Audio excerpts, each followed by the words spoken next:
These are my updated predictions for who will finish in the top 6. There's an interesting couple of choices coming in this video.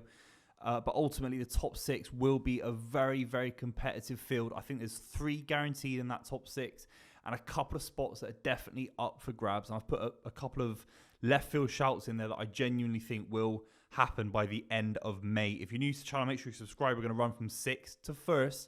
And we're starting off with the side that I think will finish 6th. Now, you're going to slag me off for this, and I might get a lot of abuse from people with claret in their profile pictures on Twitter. I might get a lot of abuse. Aston Villa currently 4th. They've been absolutely electric this season. They are punching well above their remit based on where the transitional season with Unai Emery is coming. No one would have thought that Unai Emery could have got them in the top 4 now. Maybe across a longer spectrum of time, yes. With the quality that he's got, with the money that's at Aston Villa. So getting them in the top 4 where they are now is a minor miracle. It's very reminiscent of what Eddie Howe did with Newcastle last season, of course. But I think there's room for concern. The first factor for me is the weight of the top 4, the weight of the top 6 is always weighted towards the big clubs. There's a reason, as much as Chelsea, Man United, all these clubs, they spend a lot of money on a lot of rubbish. But if you look in history, the history books can tell you not many sides have cracked the top 6. City are probably the last side to do it consistently. That was 10 years ago. Look at Newcastle. I don't think they'll finish anywhere near the top 6. So for Aston Villa, I think history's against them. Now, Villa fans are still going to say they've got a massive points total and a massive buffer ahead of the likes of Man United and Brighton and West Ham. I think one of those clubs, I'll talk about that later in the video, will surpass Aston Villa. And that's not to discredit Aston Villa. Am I saying they've been rubbish this season? No. I think pound for pound, they've got a far better footballing squad than Man United and Chelsea, which is a testament to the ownership of Aston Villa. It's a testament to Unai Emery. It's a testament to a load of other factors as well, of course. But we have to be realistic and say that they're fighting on the Thursday night Channel 5 front. Pat Nevins doing the commentary, the Europa Conference League. That's not an issue. I think it's amazing what West Ham did in the competition last season. But there were points last season we thought West Ham could get relegated because of that competition. There were genuine points. West Ham fans were only happy once they won the cup and they stayed in the league. Now, Aston Villa aren't going to get relegated, of course not. And look what happened to West Ham this season. They've been able to kick on and fight for European football again. But Aston Villa, I think there'll be a decision that Unai Emery will have to, do I play Douglas Luiz? Do I play Konsa? Do I play these Bailey? Do I play the first team against Legia Warsaw in the quarterfinals? That'll be a big debate. And it will be a kind of debate that not many players in that squad have had before. That's the reality. Not many of these players at Aston Villa have got the experience of fighting for both Champions League football and then going on a Thursday night to Lech Poznan, with all due respect.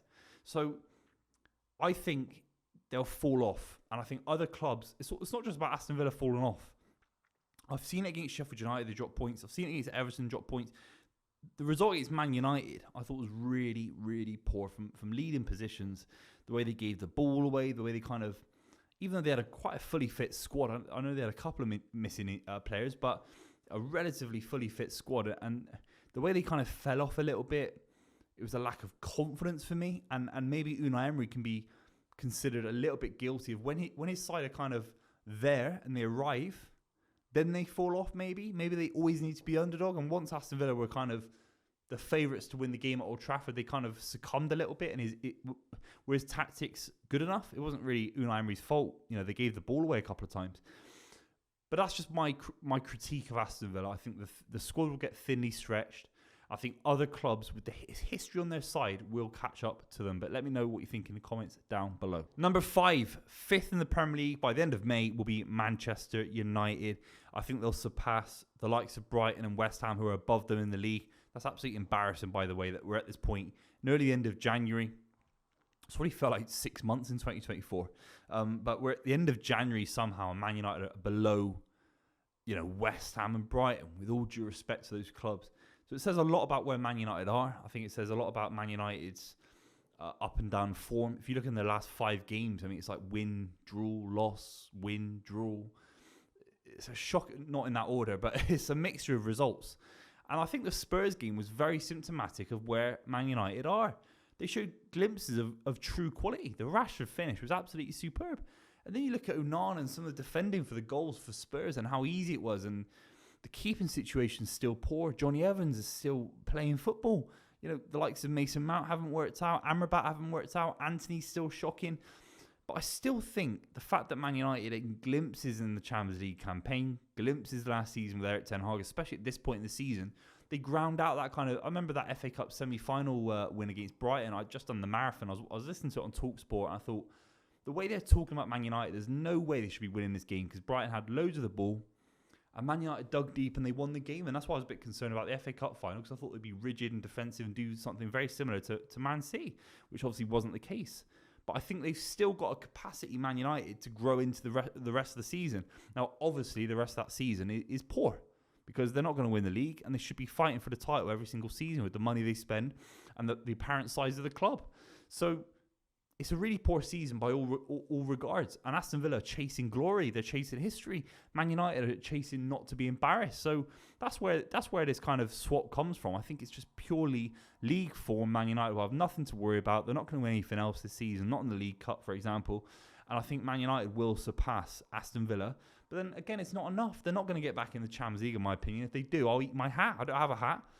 They don't really come on my size, but I'll eat someone's hat if Man United come top four, because it would take a huge bottling of Spurs, which doesn't surprise me, and bottling of Villa. I'm guessing Villa will be the ones that kind of semi-bottle it, and I think Spurs will maintain. So yeah, Man United for me in fifth. In fourth for me, Tottenham Hotspur. Now I know in the last few weeks they had a bit of a few games. Obviously they lost, and obviously I think they lost to Brighton around Christmas, and there was a few games where they lost back to back. And then they stopped the rot, and it was a decent result against Man United. Maybe they should have taken a winning result away from Manchester in that game. It's probably classic Spurs just to kind of over-celebrate it, but at least it stopped the rot, and a few other results similarly did that as well. I'm filming this before the Man City FA Cup game. If they beat Man City, it's not a bad season at all, because I still think they'll have legs to do the FA Cup and get into the top four. James Maddison coming back is absolutely huge for them. I think he's one of the best players in the league this season, and he was so good at the start of the season that he's still been one of the best players this season despite his injury. That's how good he's been. Udogie and Porro and the centre back they brought in, and Werner. They have got an exciting squad. Vicario has been superb. They've got a lot of players that will improve them in the final few months, and Spurs will effectively have new signings when James Maddison's back, with Mickey van der Ven's back to full fitness. He looks fantastic as well since he came back. So they've got so much ammunition, Spurs, that I think they've got ammunition, momentum, and they've got some relatively straightforward results to kind of carry on that momentum in the start of February. I think they've got the likes of Brentford coming up, Everton as well. I think they'll get 4 points in those games. I think Ange Postecoglou's seen a hurdle. But the ultimate, if we just take a step back, whether you like Spurs or not, take a step back from Ange Postecoglou. Have Spurs got an identity? Have they got some sort of philosophy? Whether you can sit there at home and say, oh, is it enough to win the league? Is it enough to stop the rot in terms of over 10 years without a trophy for Spurs? Then that is a debate for another video. But is there a philosophy at Spurs? Yes. Is there greater attacking outlet? Is there a kind of beauty, the Spurs way, which whatever we want to say about that, there is a Spurs way for Spurs fans. Is that giving some resemblance of something? Yes, it is. So he has been able to put in a philosophy, a brand of football. They keep the ball nice. Are they still Spurs? Yes, they always will be. And I think there's going to be a lot of weight for him to win a cup. But getting in the top four, they've done it in the last 5 years, probably more than Man United, surely, in terms of the amount of times they've been in the Champions League. And I think a few of those players are still kicking about. Son to come back is huge. They've just got more ammunition, more momentum based on how good they were at the start of the season. I still think they can draw upon, despite the hiccups in the last few weeks. I think they'll get in the top four. But very keen to what you think in the comments down below about that. But for me, it's Spurs who come fourth and make the Champions League. I don't know about the coefficient. I mean, we're lucky to even have a coefficient after Man United and Newcastle were so poorly representative of the Premier League. But Spurs, they'll definitely get top four. They'll defo get top four. Right, we're getting into the big boys. This is hard. Because I saw with Arsenal the return of the goal-scoring flair, the return of some great defending from Gabriel, some great scoring from Gabriel, of course. I think David Raya has gone under the radar as well in the last few weeks, and there's been less of this kind of Ramsdale discussion. I feel like this is a 2023 problem now for Arteta. I think Raya has gone under the radar and is having a decent season in the last few weeks at least. And there's a few other players that you think, yeah, they've turned the corner a little bit. Trossard played well in the last game, and Saka looks a lot fresher. So maybe that mini winter break helped on some level. Have they got enough to usurp Liverpool that it looks like every game Liverpool touch are going to win the game, whether it's ugly or not? Liverpool can win football games ugly, and Arsenal can, and that'll be their Achilles heel for now until the sun goes down with Arteta, until something changes in terms of personnel, until something changes with Thomas Partey coming back, because I think he's huge. I think they need a side of 11 Thomas Parteys and Declan Rices, and they've only got a couple really. And I think you look at City and Liverpool, I think they've got multiple leaders on multiple fronts in multiple age demographics. I look at some players for Arsenal. I just don't know if they're leaders. Havertz and Odegaard and Martinelli. I hate throwing those two in the same category as Kai Havertz, but in terms of pure leadership, I don't see it from those players, and you're going to have it. Last season was the golden opportunity for Arsenal. It was unbelievable. No side has ever led the Premier League for as long.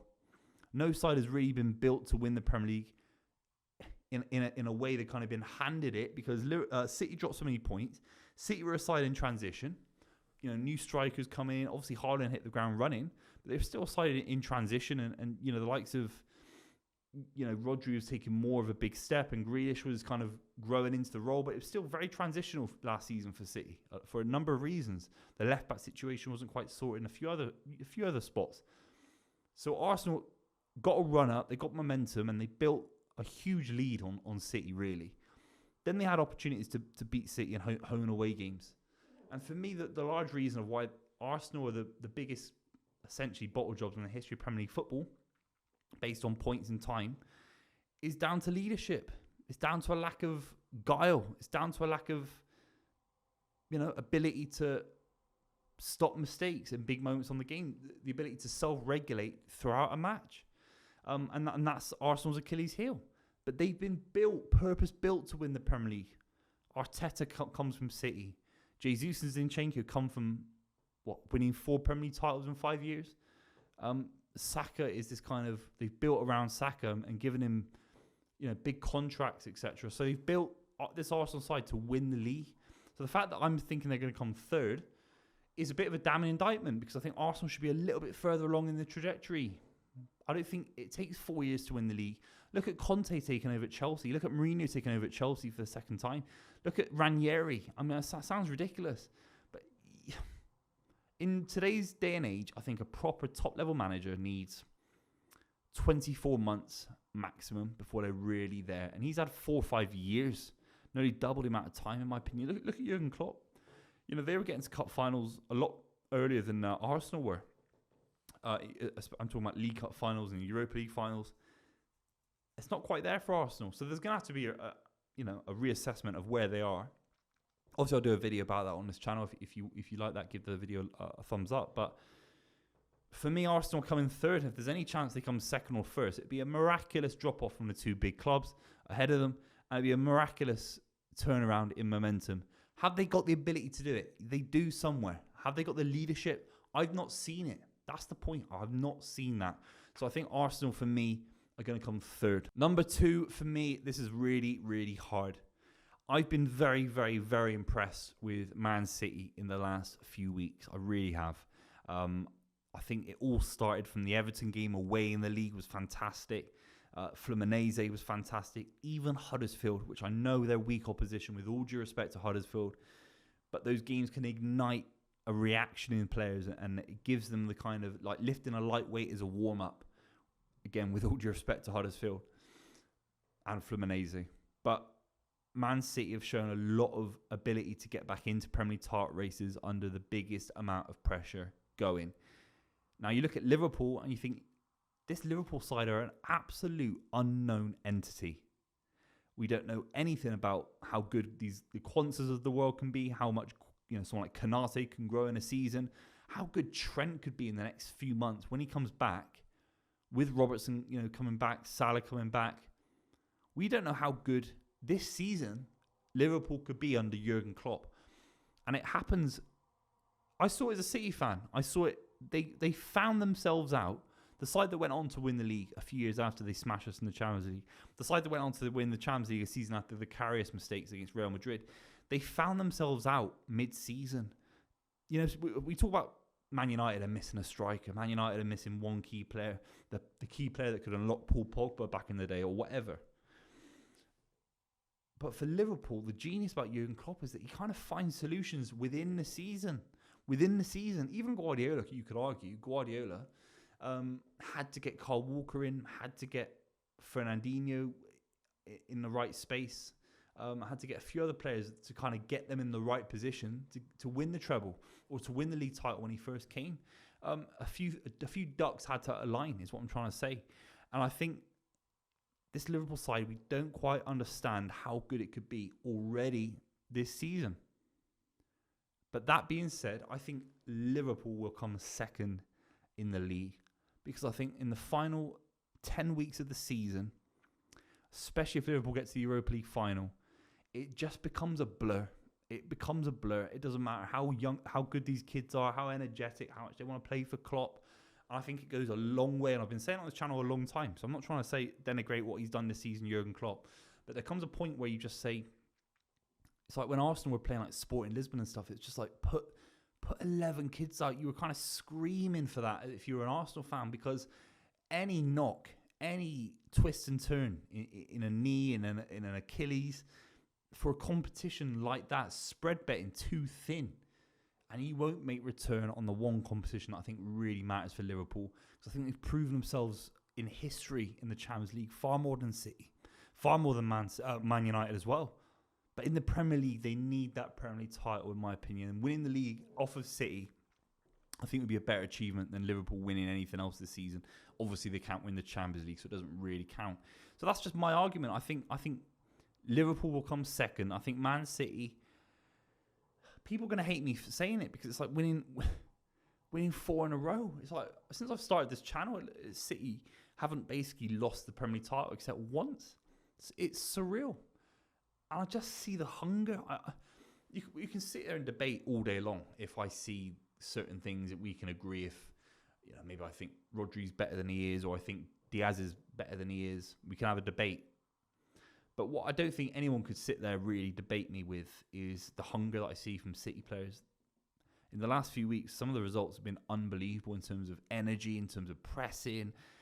And if you aren't seeing 3-time Premier League champions in a row, treble winners from 6 months ago, in a domestic treble winners previously as well, your side have done it and then done it again. And then you're looking, and they're as hungry as ever. They're running massive distances. The ability on the ball is surreal. The comeback against Newcastle was absolutely out of this world. And De Bruyne is a factor that we don't really talk about enough, maybe. How good he is. So I think City are going to come first. And that is my top 4. I know it's a bit boring, top 6 even. I know it's a bit predictable, but I've got to sit here and say, until I see something different. The big one is the game at Anfield. City got to go to Anfield. We've won there twice in 18 years, maybe once, but I think it's twice in 18 years. Shocking. So they could beat us there and pip us to the post. So very keen to see what you think in the comments down below. Let me know your top 6. I'll see you very, very soon.